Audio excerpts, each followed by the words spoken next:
हाँ,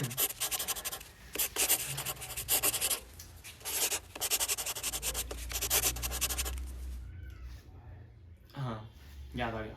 तो देखो, तुमने सबसे पहली चीज इस जब वीडियो पे तुमने क्लिक किया है ना, तो उसके दो ही कारण है। पहला कारण है कि देखो यार, बच्चे होते हैं बेचारे पूरे साल पढ़ नहीं पाते हैं। इतनी तेज चपेट मारूंगा ना, वहीं आकर पूरे साल पढ़ नहीं पाते। तुम्हारी 10वीं है बेटा। जब हमारे पापा पढ़ते थे ना, तो वो नदियां पार करके जाते थे। जब हम पढ़ते थे, हम लालटेन के नीचे पढ़ते थे।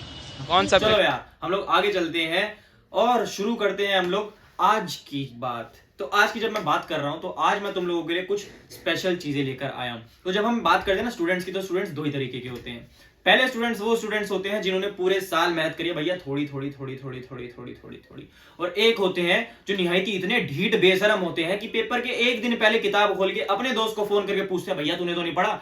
इनको इस बात की बिल्कुल खुशी नहीं है कि उसने पढ़ा नहीं है। इनको बस इस चीज की खुशी होती है कि ये अकेले फेल नहीं हो रहे हैं। अपने पापा को बताने के लिए इनके पास एक और है कि अगर बेल्टों से इनकी कुटाई हो रही है, तो मम्मी के चिमटे से बाहर किसी और की भी कुटाई हो रही है। भाई यहाँ पे क्या हो रहा है? भाई यहाँ पे क्या हो रहा है भाई? तो जब देखो, आज जब मैं बात करूंगा, तो आज मैं तुम लोगों को बताने जा रहा हूं ऐसी चीज जो मोस्टली टीचर्स ने शायद ही बताई होगी, या बताई होगी तो अच्छी बात है, लेकिन मैं सोचता हूं शायद नहीं पता। कितने मार्क्स का कौन सा चैप्टर आता है, जब मैं ये बताता हूं ना, तो सबसे पहले सीबीएसई खुद ऑफिशियली बताता है कि आपका कौन सा चैप्टर कितने मार्क्स का है। तो जो स्क्रीन पर तुम्हें दिख रहा है इस टाइम, वो यही है कि कौन सा चैप्टर कितने मार्क्स का है। लेकिन यहाँ पर चैप्टर्स नहीं देते, ये पूरी यूनिट देते हैं कि ये यूनिट इतने मार्क्स की है। तो बच्चों को एक चीज की कंफ्यूजन बहुत ज्यादा होती है कि कौन सा चैप्टर ज्यादा पढ़ें, क्योंकि वो बच्चे जिन्होंने पूरे साल मेहनत नहीं करी, वो इस टाइम आकर सोचते हैं, दिसंबर के अंदर आकर सोचते हैं कि अब सिर्फ हम वो चैप्टर पढ़ ले जो ज्यादा वेटेज के हैं। तो चलो, तुम्हारी ये चीज मैं आसान कर देता हूँ। ये टॉपर्स के भी इसीलिए काम आएगी क्योंकि तुम्हें पता है कौन चैप्टर पे तुम्हें ज्यादा ध्यान देना है।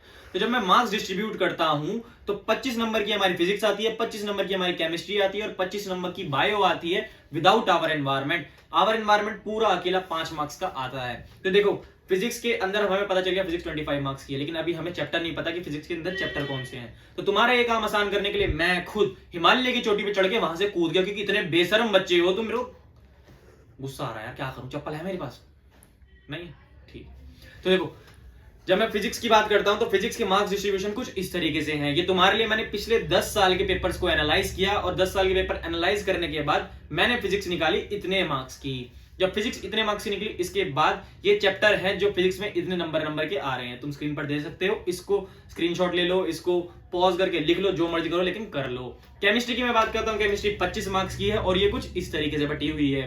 देखो, केमिस्ट्री के एक चैप्टर को तुम लोगों को इस हिसाब से पढ़ना है, जो ज्यादा वेटेज का है उसको ज्यादा करो, अगर तुमने पूरे साल थोड़ी सी भी मेहनत नहीं करी है।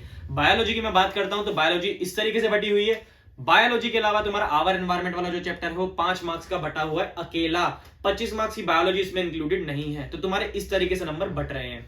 और अब मेन चीज आती है, भैया पास कैसे होंगे? मैं बता रहा हूं पास कैसे होंगे। कुछ नहीं करना। सबसे पहले तुम्हारे को क्या करना है, तुम्हारे को इतना चीज ध्यान में रखनी है कि जो तुम्हारा बोर्ड में एग्जाम होने वाला है, वो होगा 80 मार्क्स का, 80 मार्क्स का। और उस 80 में से तुम कितने भी नंबर ले आओ, वो मैटर नहीं करते। लेकिन तुम्हारे को अगर इस 20 में तुम्हारे अगर नंबर आ जाते 17, और उस 80 में से तुम्हारे नंबर आ जाते 16, यानी टोटल 33 मार्क्स, तुम्हें 100 में से 33 मार्क्स लाने हैं, जिसमें ये 20 इंक्लूडेड हैं, स्कूल वाले इंटरनल असेसमेंट के मार्क्स इंक्लूड होते हैं।